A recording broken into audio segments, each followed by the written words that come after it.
Muchísimas gracias. Gracias por la invitación para estar aquí, para darnos la oportunidad de presentar nuestra visión, nuestros resultados, todo el equipo. Para mí es un honor estar en este impresionante sitio. Es sobrecogedor, es emocionalmente muy interesante y es una oportunidad magnífica para recuperar otra vez a muchos amigos que están aquí y gente con la que estamos trabajando. Sin más preámbulos, me gustaría empezar la sesión explicando un poco la filosofía de la charla, ¿no? Es una enfermedad compleja, es una enfermedad difícil, ha sido habitualmente la cenicienta dentro de la cirugía oncológica y nos planteamos en primer lugar dónde estamos y hacia dónde vamos, ¿no? La charla va a tener tres fases. En primer lugar, explicar el estado de opinión de la situación actual. Es decir, los cirujanos también tenemos que parar a pensar de vez en cuando. Una obsesión que nosotros tenemos dentro de todo el equipo es evaluar los resultados, es decir, observar la situación con distintas perspectivas y, en tercer lugar, establecer una serie o intentar establecer una serie de líneas de futuro. Me gusta presentar las charlas con esta fotografía porque refleja el cambio rápido que estamos viviendo en nuestra sociedad. Hace poco hablaba con un amigo oncólogo y me decía que es un oncólogo ya con mucha experiencia, me explicaba que hasta hace unos años para ver cambios en oncología tenían que pasar 10 años y en este momento cada 2 años se produce un cambio sustancial y muy importante dentro de la oncología. Y además tenemos que estar preparados para estos cambios que van a venir muy deprisa. Un ejemplo de esto es mi actividad profesional en los últimos 15 años se ha centrado en la cirugía del cáncer de páncreas y en la cirugía de la carcinomatosis peritoneal. Todos sabemos que cuando un tumor de páncreas infiltraba la porta o cuando nos encontrábamos con implantes peritoneales, como decía el doctor Cortés, pues poco había que hacer, la situación se consideraba preterminal, la supervivencia media era de unos 6-10 meses y poco más. Todo cambia y la situación está modificándose. En este momento somos capaces de eliminar muchos pacientes los implantes peritoneales y estamos haciendo cirugía vascular, cirugías con resección vascular, con anastomosis vasculares, anastomosis portales y pudiendo aumentar de una manera significativa las tasas de resecabilidad de los tumores de páncreas. La enfermedad metastásica peritoneal sabemos todos lo que es. Sabemos que hay una serie de tumores sólidos que rompen su cápsula, que eliminan células, que se produce una descamación y que van a ir provocando un depósito por las distintas regiones del abdomen, gracias a, entre otras cosas, la circulación espontánea que tiene el líquido peritoneal que todos tenemos. Esto no es nada novedoso. Hay otro tipo de situaciones, como las neoplasias mucinosas apendiculares, fijaros, lesiones aparentemente pequeñas, como este pequeño tumor de apéndice, que provoca implantes peritoneales extraapendiculares y que además es capaz de producir una enorme cantidad de mucina, una importante cantidad de masas tumorales abdominales que es necesario eliminar. Los tipos de tumor, ya lo estamos diciendo, lo han explicado muy bien al principio el doctor Cortés: cáncer de colon, cáncer de ovario, apéndice, mesotelioma, pero también para nuestros amigos los internistas nos encontramos con situaciones como la que veis en el vídeo de la derecha, en el que realmente parece una carcinomatosis peritoneal, cuando en realidad de lo que se trata es de una tuberculosis peritoneal. Tenemos la oportunidad también de ver este tipo de situaciones. Por lo tanto, nos centramos en estas dos patologías, las dos causas más frecuentes de los pacientes que nosotros intervenimos: cáncer colorectal, de entrada, diagnóstico con carcinomatosis un 10-15%, nada menos, y en el seguimiento hasta un 25% de los pacientes la van a desarrollar. Y el cáncer de ovario, pacientes hasta un 75% van a debutar en el primer momento, el diagnóstico ya va a ser con una carcinomatosis peritoneal. Si hacemos una perspectiva histórica un poquito hacia atrás, vemos que en el año 2000 ocurrieron cosas. Teníamos muchísimo miedo con el efecto informático del año 2000. Además, pues este era nuestro teléfono, el que llevábamos habitualmente, y a nuestro Pedro Almodóvar pues le dieron un Oscar. Pero es que además salió este artículo tremendo, que era el estudio de Bob Capre, donde determinaba que la supervivencia media de la carcinomatosis peritoneal, tampoco ha pasado tiempo, son 19 años, pero bueno, la supervivencia global era de 5 meses y la supervivencia a los 5 años de un 0%. Y es importante que recordemos esta cifra cuando la comparemos con los estudios que vamos a presentar en este momento. Bien, es verdad que a medida que han ido evolucionando los fármacos, las moléculas terapéuticas, se ha ido produciendo un aumento progresivo de la supervivencia. Y no es hasta el año 2000, cuando aparecen dos moléculas, el oxaliplatino y el irinotecan, que empiezan a producirse supervivencias un poquito superiores, en torno a los 20 meses, y con la aparición de los análogos biológicos, bevacizumab, cetuximab, empieza a aumentar ligeramente la supervivencia. Teníamos ya la sospecha de que las metástasis peritoneales realmente eran la cenicienta porque es de verdad, porque tenían especialmente mal pronóstico. No se había demostrado de ninguna manera clara, pero Franco en el año 2012, y corroborado con un estudio sobre una base de 16.000 pacientes en el año 2016, demuestra cómo en el momento que aparecen metástasis peritoneales en comparación con otro tipo de metástasis por cáncer de colon, como podían ser las pulmonares y las hepáticas, pues vemos cómo la supervivencia realmente disminuye a 16 meses y por lo tanto demuestra que efectivamente es una patología con muchísima peor supervivencia. Y en esto que llegamos con la llegada del tercer milenio, y aquí se producen una serie de cambios sustanciales. Empezamos ya a introducir el cambio. Aparecen los fármacos que he comentado en este momento. Aparece una figura en el mundo, considerado por un loco durante años, que tuvo la capacidad, la fortaleza de aguantar la presión mediática durante muchos años, que es el doctor Stuart Baker, Universidad de Washington, que consigue, mediante la técnica que vamos a introducir y desarrollar, establecer que en un grupo seleccionado de pacientes, esta situación de estadio preterminal se puede transformar en una situación, una enfermedad locorregional susceptible de un tratamiento oncológico y quirúrgico. ¿En qué consiste? Es aplicar una terapia multimodal y multidisciplinar, basándose en uno, utilizar los fármacos sistémicos más efectivos en este momento, dos, cirugía citorreductora radical, y una quimioterapia intraperitoneal hipertérmica basada en que el efecto celular, el efecto del calor sobre las células tumorales a medida que se va produciendo un aumento de la temperatura y se van produciendo lesiones estructurales en el citoesqueleto de las células tumorales. A esto lo denominó quimioterapia bidireccional y la verdad es que la idea era brillante porque lo que hacía era utilizar sobre el tumor una doble terapia. En primer lugar, una quimioterapia sistémica a través de los vasos sanguíneos y en segundo lugar, someter al tumor representado por esta bola azul a una terapia locorregional capaz de destruir las células tumorales. ¿En qué consiste la cirugía citorreductora? Efectivamente, esta es, en mi opinión, la parte más importante. El tema de la quimioterapia intraperitoneal lo podemos desarrollar más adelante, pero el valor que se le da es incuestionable y los oncólogos seguro que están de acuerdo en que lo más importante es la cirugía citorreductora. Muchas veces lo que tenemos que hacer es resecciones múltiples... Ay, perdón. Me he liado. He hecho para atrás. Ahora... No pasa nada. Don't panic. Resecciones multiviscerales como se reflejan en la fotografía de la izquierda, con múltiples resecciones tipo esplenectomía, gastrectomía, resección intestinal. También hemos aprendido a que el peritoneo como tal es un órgano sólido, se puede tratar como un órgano sólido y por lo tanto ser susceptible de extirpar. Aquí vemos todo un peritoneo completo del flanco derecho que es en este momento disecado a punto de ser extirpado. Podemos hacer, o tendremos que hacer muchas veces, linfadenectomías retroperitoneales o del tronco celíaco y muchas veces tendremos que someter a la cápsula de Gleason, que es una de las zonas con mayor frecuencia de implantes peritoneales, a una resección completa y una Gleasonectomía. El objetivo, de una manera casi obsesiva, es conseguir que el residuo tumoral sea cero, porque si no, nuestros compañeros los oncólogos lo van a tener muchísimo más difícil. La quimioterapia intraperitoneal, la base científica, es que consigue una alta concentración del citostático con una disminución del efecto sistémico, de los efectos secundarios. Y la hipertermia tiene un doble efecto. En primer lugar, tiene un efecto citotóxico directo por la acción del calor y en segundo lugar, porque se utiliza como potenciador de la citotoxicidad. Lo único que significa es que estamos en una situación en la cual, una vez que hemos eliminado todo el tumor, después de las, como veremos, 6, 8, 9 horas de cirugía citorreductora, sometemos al paciente a una especie de lavado con quimioterapia durante 60-90 minutos en función del tipo de tumor.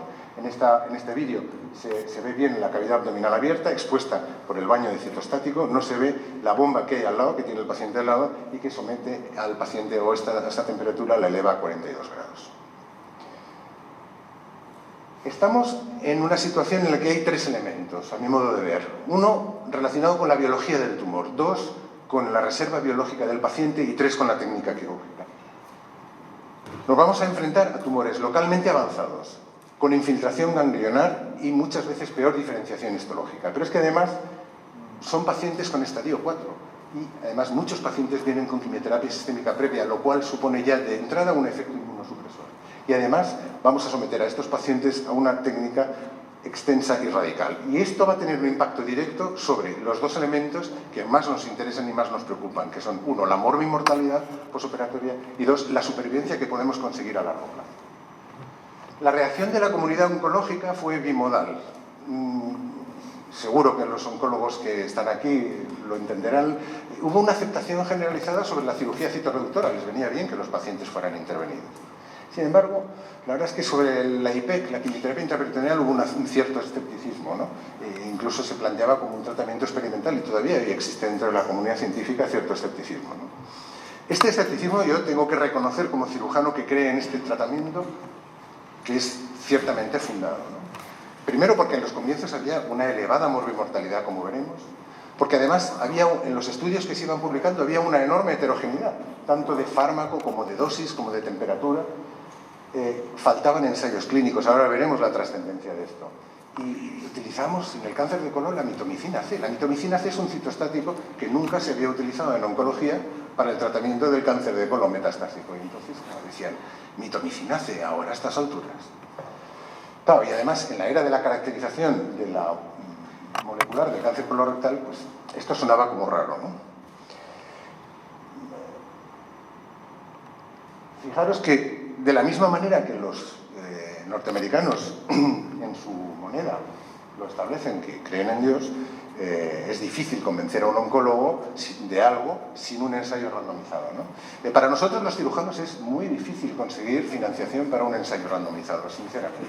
Y entonces intentamos proponerles artículos como este, en el cual dice, pues hombre, ¿por qué no podemos intentar demostrar la cosa sin tener que ir a un ensayo randomizado que nos va a costar 350.000 euros y no podemos financiar, ¿no?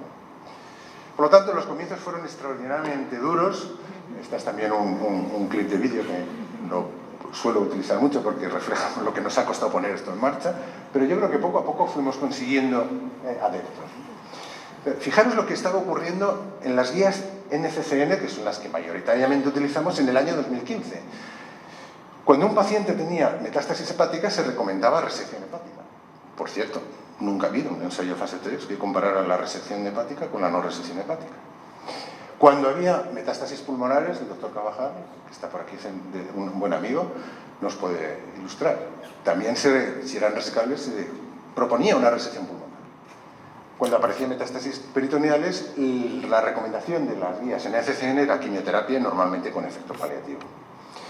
Bueno, en el año 2018 fue por primera vez cuando en las mismas guías aparece que en el caso de pacientes bien seleccionados, con capacidad, con posibilidad de extirparlo completamente, podemos, en centros con experiencia, podemos, o se planteaban dentro de las guías, hacer este tipo de tratamiento. ¿Bueno? ¿Qué es lo que ha cambiado para que nos hayan permitido, nada menos que las NCCN, utilizar este tratamiento en pacientes seleccionados? En primer lugar, que la morbimortalidad de este tratamiento está disminuyendo de una manera significativa. En este momento estamos planteando mortalidades en torno al 3-5%, que son las mismas que se están publicando en cirugías como la esofagectomía o la duodenopancreatectomía cefálica. En segundo lugar, que cada vez hay una mayor conciencia oncológica, los pacientes son remitidos más precozmente y además los tratamientos oncológicos son más eficaces, por lo tanto la supervivencia es mayor. Pero es que además estamos haciendo nosotros una mejor selección de los pacientes, también veremos adelante la importancia de esto, y estamos consiguiendo no solo una mayor supervivencia, sino una mejor calidad de vida, como estamos demostrando el grupo de cirugía oncológica peritoneal, capitaneado por unas enfermeras que son una maravilla y que están haciendo un estudio de calidad de vida cuyos resultados presentaremos a continuación. Pero es que además todavía nos faltaban los fase 3. Bueno, vamos a ello. Desde el año 1999 al 2018, el grupo RENAPE, que me provoca una envidia, no sé si sana o insana, pero es un grupo francés extraordinariamente colaborativo y con una capacidad organizativa que es envidiable, estableció una serie de estudios que eran retrospectivos, donde demostraban en una base de pacientes con una N de 560 pacientes que la supervivencia con este tipo de tratamiento iba aumentando de una manera progresiva.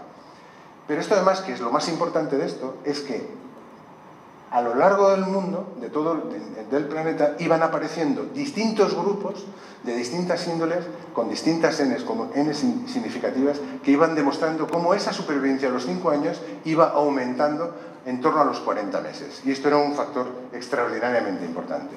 Sin embargo, los oncólogos, no, mejor dicho nosotros, nos dábamos de cabezazos contra el mismo problema por la falta de ensayos randomizados. En el 2003 aparece el primer ensayo randomizado, Verbal. Dijimos, por fin, bien. Bueno, pues lo que hace es comparar la supervivencia de dos grupos de pacientes, unos tratados con cirugía con IPEC y otros con el tratamiento estándar. Pero resulta que comete el error de utilizar en el brazo de quimioterapia sistémica, utiliza el 5-fluoracilo, fármaco antiguo, casi de modé, en el año 2003, cuando ya había oxaliplatino y irinotecan, y ahí sufrió unas críticas bastante aceradas por parte del mundo oncológico. Han aparecido después, y esto le interesará al doctor Cortés, otros ensayos randomizados. En el año 2015 aparece este ensayo de Spiliotis, luego lo pongo por orden de aparición, que compara en los tumores, en el cáncer de ovario que recidiva, que vuelve a aparecer después de ser intervenido, aplica esta terapia. Y lo que consigue es aumentar de una manera significativa la supervivencia en el brazo con cirugía y quimioterapia intraperitoneal. Y posteriormente, muy reciente, 2018, Fandril, en el New England, demuestra que aquellos pacientes con cirugía de intervalo, con cáncer ovario, sometidos a cirugía de intervalo, es decir, después de quimioterapia neoadyuvante, consigue también un significativo aumento de la supervivencia. Bueno, pues en el 2018 sale publicado el resultado de un largamente, durante 7 años esperado, ensayo fase 3 por el grupo de RENAPE, que utilizaba el oxaliplatino intraperitoneal. Oxaliplatino intraperitoneal durante 30 minutos. 30 minutos porque no podían estar más tiempo, porque vieron que la utilización de este fármaco por vía intraperitoneal durante más tiempo o a más dosis provocaba en torno al 16%, entre un 10 y un 15% de hemorragia intraperitoneal posoperatoria. Pero, por desgracia, en este brazo, en este estudio comparativo, sobre un número significativo de pacientes, vieron que la supervivencia era similar en los dos brazos en el grupo global. Y tan solo cuando analizaba un grupo de pacientes con un índice de carcinomatosis peritoneal, que vamos a ver inmediatamente lo que significa esto, de 11 a 15 puntos, sí que aumentaba de forma significativa la supervivencia. Estamos en la situación de que ensayos clínicos como estos tienen distintas fases, ¿no? La primera fase, estoy convencido que los que han participado en algún ensayo comparten mi idea. Una primera fase de entusiasmo general, una segunda fase de reparto no equitativo de las tareas, una tercera fase de lucha por el orden de los autores, seguido de una desilusión por los resultados, como en este estudio inicial, búsqueda implacable de culpables, y seguido de la última fase, que es donde estamos en este momento, que es un castigo ejemplar a los inocentes. Bien, yo creo que hay que hacer algunas reflexiones a este estudio porque ha tenido un gran impacto. En primer lugar, demuestra que con este tratamiento ha habido un aumento de la supervivencia superior al registrado hasta este momento. Demuestra la eficacia de la cirugía citorreductora, de la cirugía oncológica peritoneal. Demuestra la eficacia de la sinergia de los dos tratamientos. Demuestra que hay una disminución de la recurrencia local en los primeros 18 meses, lo cual ya, como base, como punto de partida, ya supondría una validación. Claro, plantearon un objetivo final de un aumento de la supervivencia nada menos que en 18 meses. Y esto en el mundo de la oncología, 18 meses es muchísimo. Y ese yo creo que fue un gran error. Por lo tanto, yo creo que es momento de redefinir ese citostático intraperitoneal, el tiempo de exposición, si va a provocar más hemoperitoneo o menos hemoperitoneo, y aquel subgrupo de pacientes en el que podemos obtener un máximo beneficio. Nos planteamos 3 dilemas. He buscado la palabra dilema, la definición de dilema en la Real Academia. Dilema lo definen como una situación problemática que presenta un conflicto de valores con varias soluciones posibles que entran en conflicto unas con otras. Pues tenemos 3 dilemas. En primer lugar, determinar cuáles son los factores de supervivencia que nos pueden hacer a nosotros aumentarla. 2, seleccionar aquellos pacientes que son candidatos a la cirugía. Y en tercer lugar, casi tan importante o más, determinar qué pacientes deben evitar la cirugía, en los cuales nosotros no podemos ayudarle a pesar de ofrecerles una enorme radicalidad quirúrgica. Las indicaciones ya las hemos comentado, quizás apuntar que en este momento hay varios ensayos randomizados sobre este tipo de terapia en pacientes con cáncer de páncreas y cáncer gástrico. Y en cuanto a los pacientes, importante a la hora de indicarlos establecer límites de edad, pero los límites de edad la verdad es que vamos saltándolos a la torera a medida que la población envejece cada vez más. En este momento tengo que reconocer que estamos incluyendo pacientes de 80 años en el programa, pacientes con una extremada selección. No deben tener enfermedad extraabdominal, lógicamente, debe haber una ausencia de comorbilidad, no debe haber progresión con quimioterapia, esto es importante, y sobre todo tenemos que conseguir una cirugía citorreductora completa. Si no, sinceramente no merece la pena. Hemos hablado del índice de carcinomatosis peritoneal. El índice no es más que un sumatorio. Nosotros damos puntuación en función del número y tamaño de los nódulos que están en las distintas regiones de la cavidad abdominal y establecemos ese índice. Ese índice es muy importante porque, como vamos a ver a continuación, veis, hay una relación directamente proporcional entre la extensión de la enfermedad y la supervivencia. De tal manera que en los pacientes con 0 a 6 puntos, es decir, un índice muy bajo, tenemos una supervivencia que llega al 50%. 50% a los 5 años. Sin embargo, en aquellos pacientes que tienen un índice de más de 19, la supervivencia va a bajar a menos de un 5%. Y esto tiene una trascendencia grande. Nuestro objetivo, como decía, es que no haya enfermedad al final de la cirugía, porque va a pasar lo mismo. A medida que dejamos menos tumor, la línea azul, que es citorreducción completa, la supervivencia es mucho mejor que cuando dejamos tumores de más de 2,5 milímetros.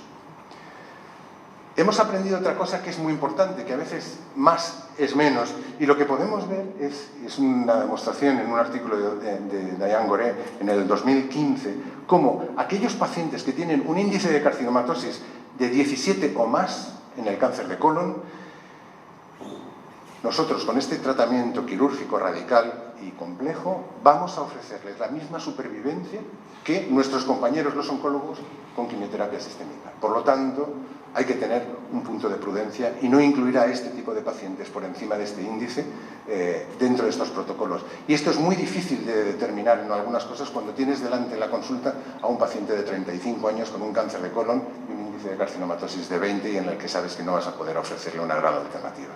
Y vas a tener que decirle, no podemos plantear cirugía y vamos a plantearle usted quimioterapia sistémica. Aquí nos podemos encontrar algo que para mí es muy importante, que es lo que yo llamo, y esto es una visión muy personal, el peor escenario quirúrgico posible.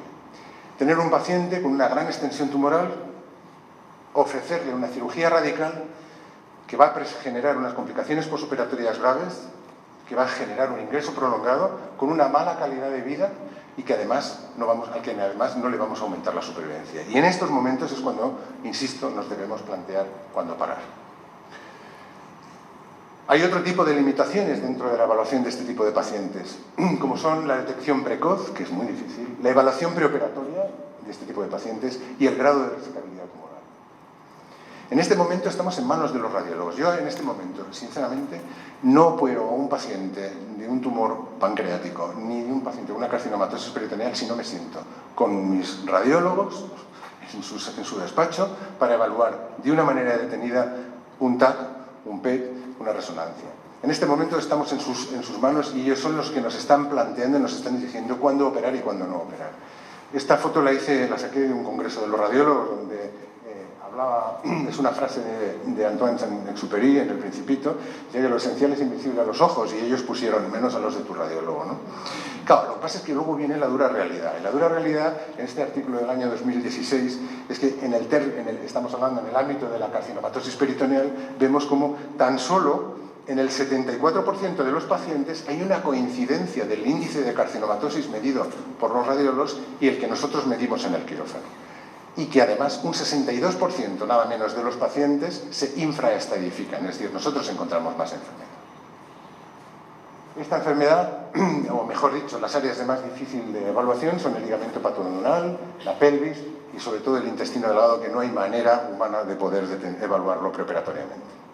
Ejemplo de esta situación, un estupendo PET-TAC negativo, no hay ni una sola lesión, la laparoscopia evaluadora de extensión, que cada vez hacemos con más frecuencia, nos encontramos con que vamos a encontrar nódulos milimétricos que no son detectados ni por el PET ni por el TAC, porque sabemos que los nódulos milimétricos en tumores indiferenciados y mucinosos no captan contraste.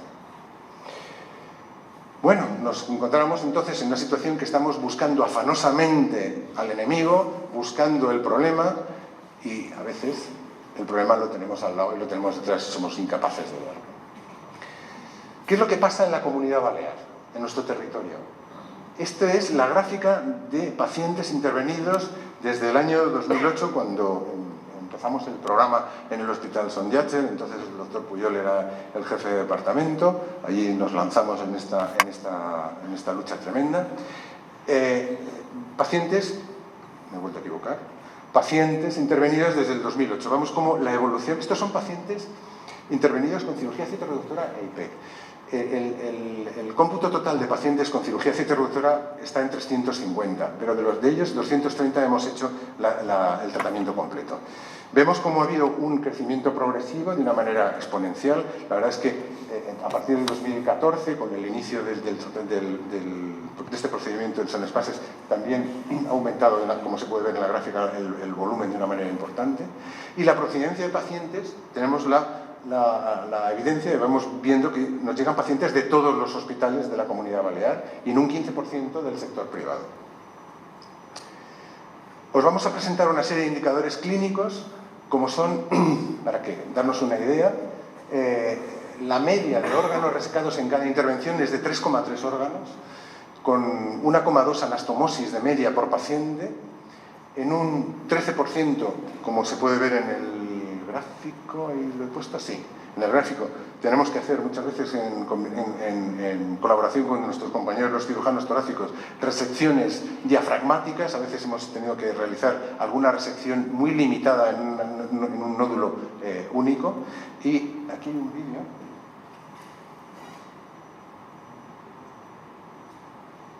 En el que se puede ver como en un 12% de los pacientes hacemos resecciones hepáticas de forma simultánea porque tienen metástasis hepáticas que son resecables.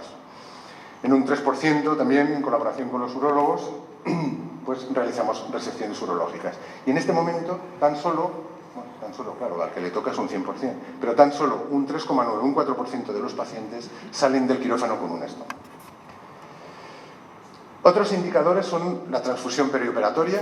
Vemos que el 36% de nuestros pacientes necesitan algún tipo de transfusión a lo largo del proceso hospitalario, pero realmente la cantidad de sangre que transfundimos es pequeña, es de 0,95 por paciente, no llega a un concentro de hematía. Esto nos demuestra que hay muchos pacientes que vienen con una anemia leve y que se va recuperando, que por eso la tasa de transfusión es alta, pero la cantidad de concentrados que transfundimos no es tan alta.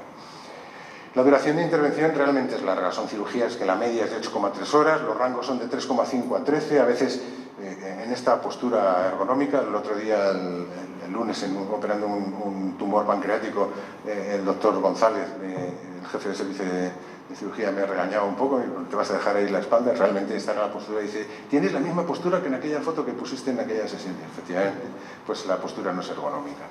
La estancia en reanimación es de 4 días, pero el 84% de los pacientes están menos de 3 días, ¿no? Y la estancia hospitalaria en este momento es de 15,9 días. Este aspecto nos interesa de una manera obsesiva. La morbi-mortalidad posoperatoria, analizarla además de una manera continua.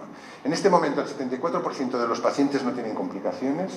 Tenemos un registro de 16% de pacientes, 16,5 pacientes con complicaciones graves. Esto es una neumonitis intersticial bilateral secundaria al oxaliplatino. Y en este momento la mortalidad de la serie de los 230 pacientes es de un 2,6%. Hay un área que también nos preocupa de una manera sustancial, que es la resecabilidad tumoral. En este momento, el 12,6% de los pacientes que llegan al quirófano En el quirófano se constata que, desgraciadamente, el tumor se ha excedido de nuestra capacidad quirúrgica y no son resecables. Y esto supone un impacto terrible para el paciente y para la familia. Situaciones como esta, una lesión plana, una paciente con 43 años, la lesión plana intraabdominal. Este es un ejemplo de cómo estaba el resto del abdomen, que fue imposible de resecar y que fue imposible de valorar correctamente mediante el TAC. Hemos analizado también de una forma continua la supervivencia que tenemos en este momento. En este momento, en el cáncer de colon, la supervivencia media de nuestros pacientes con carcinomatosis peritoneal es de 51 meses y la supervivencia a los 5 años de un 33,9%. Pero también hemos medido la supervivencia en el cáncer de ovario. Y nos ha pasado algo parecido a lo que le ocurrió a Dennis Chi en el Memorial Sloan Kettering en el año 2009. Cuando él asumió la cirugía peritoneal del Departamento de Ginecología, no estaba incluido el protocolo de cirugía supramesocólica, es decir, se limitaban a la cirugía pélvica. Y una de sus grandes acciones fue incluir ese protocolo. Y fijaros cómo aumentó la supervivencia de una manera significativa. Esto lo hemos repetido en Sonospaces y ha pasado exactamente lo mismo. Es decir, la línea azul representa cuando no se aplicaba la cirugía supramesocólica y la línea verde cuando hemos aplicado este tratamiento con IPEC. En este momento la supervivencia a los 5 años del cáncer de ovario en nuestro hospital es de un 50%. Hablaba de la calidad de vida. Este es un estudio también, el que os he comentado inicialmente, realizado por el equipo de enfermería de la unidad de cirugía oncológica peritoneal. Hemos evaluado múltiples áreas, pero os traemos dos, que son la evaluación de la función física y la percepción de salud global. Vemos que si la base es de un 60%, la base normal, en el momento en que nosotros operamos a estos pacientes, la función física, la evaluación disminuye de una manera importante y que empieza a recuperarse a partir de los 2-3 meses. En realidad, en relación a la percepción de salud global, vemos que a partir de la cirugía esa percepción va aumentando de una manera paulatina y con relativa rapidez. Vamos a ir ya terminando, vamos a establecer una serie de líneas de futuro que me gustaría compartir con vosotros. Es plantear hacia dónde vamos en este momento. Vamos hacia intentar definir la prevención de la carcinomatosis peritoneal. Vamos a intentar detectar precozmente esa carcinomatosis peritoneal. Tenemos que plantearnos esta tarea, mejor dicho, este tópico que es muy importante, que son los tumores de colon que recidivan de una manera locorregional. Y vamos a tener que plantearnos otro tipo de terapias, además de la quimioterapia sistémica actual. Hay ya una serie de factores que sabemos que son factores predisponentes del desarrollo de más carcinomatosis peritoneal, factores de alto riesgo de desarrollo. Son pacientes que llegan con un tumor que o tiene ya en el mismo momento pequeños implantes, 70% de desarrollo de carcinomatosis peritoneal en el primer año, pacientes que llegan con un cáncer de colon y metástasis ováricas, 62% de desarrollo de carcinomatosis peritoneal, o pacientes que tienen un tumor, que debutan con un tumor perforado o que tienen una perforación de colon durante la colonoscopia. Estos pacientes tienen una alta incidencia de riesgo de desarrollo en los 12-24 meses siguientes. Pero es que hay un 10-15% de pacientes en los que se produce una recidiva local regional, como se puede ejemplificar en estas fotografías de PET y de TAC. Son lesiones nodulares que afectan al mesenterio. Aquí se manifiestan solo una, pero que pueden ser múltiples, pero que pueden ser quirúrgicamente rescatables. Se han intentado ensayos randomizados para demostrar que en estos pacientes la utilización de la cirugía con IPEC aumentaba la supervivencia. Y hasta ahora no se han conseguido, ni en el estudio del Colopec en el año 2018, ni en el Profilochip. Sin embargo, y esto para mí es muy importante, estos pacientes tienen un índice de carcinomatosis extraordinariamente bajo, menos de 6 puntos, y son aquellos pacientes que tienen una supervivencia mayor del 50%. En estos pacientes, también una visión personal, pero yo creo que compartida con muchos colegas, en estos pacientes es donde hay que redoblar los esfuerzos por hacer una cirugía oncológica de la recidiva locorregional del cáncer de colon y hacerlo de una manera precoz. En tumores del lado derecho irnos hacia la vena mesentérica superior, entrar por detrás del páncreas, hacer una linfadenectomía completa o linfadenectomías completas del tronco celíaco con exposición de vasos renales en el lado izquierdo. Porque me da la sensación, o yo tengo esa impresión, de que estamos llegando en cuanto a radicalidad a un final de recorrido de la cirugía oncológica. Y es ahora, a partir de este punto, donde nos planteamos otras ventanas, otras posibilidades, como son los estudios que se están realizando en genética molecular, la inmunoterapia, que a lo mejor es el momento de insistir en los linfocitos T atacando a las células tumorales, u otro tipo de terapias que están por venir. Quisiera hacer 3 reflexiones finales para acabar ya la exposición y someternos a las preguntas que queráis plantear. Una reflexión final a modo de conclusión: deben ser pacientes muy bien seleccionados, a los que les ofrezcamos una cirugía oncológica radical, una citorreducción completa, que no tengan progresión, no me canso de insistirlo, durante quimioterapia, y a los que les sometamos después a una quimioterapia sistémica efectiva. Si no, no va a ser útil. En estos pacientes podremos conseguir una posibilidad de supervivencia a largo plazo con buena calidad de vida. Una segunda reflexión, cura de humildad y de prudencia para los cirujanos y para los cirujanos jóvenes que están en la sala y los residentes de cirugía. Esto es un aserto de Blake Cady, publicado en el año 97. Seguro que algunos ya lo han leído. En el mundo de la cirugía oncológica, la biología es el rey. La selección de los pacientes la reina y los detalles técnicos quirúrgicos son los príncipes y princesas del reino, que con frecuencia tratan de derrocar a los reyes, consiguiendo algunas victorias aparentes, aunque no demasiado duraderas.